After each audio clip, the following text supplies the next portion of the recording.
Mga brad, ang bagong water-cooled scooter ng Rusi, eto ngayon, the Sparkle 150 na merong cash price na 75,000 pesos. Digital ang ating meter panel at meron tayo ritong high quality switches na merong backlight and assist. At syempre naka-shutter kit tayo dito with USB charging port na rin yan, at meron tayong 2 packets dito na kasama utility hook at malapad na floorboard.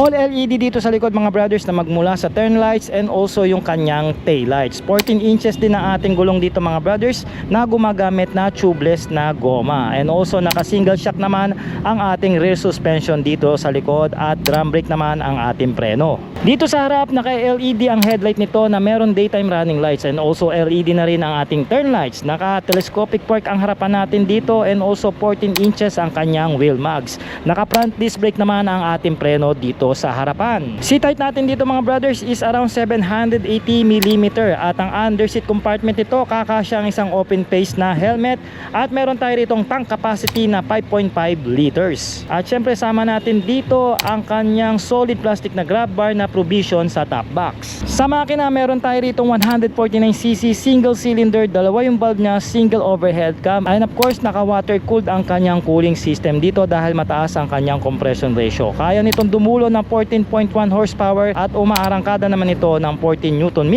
of torque.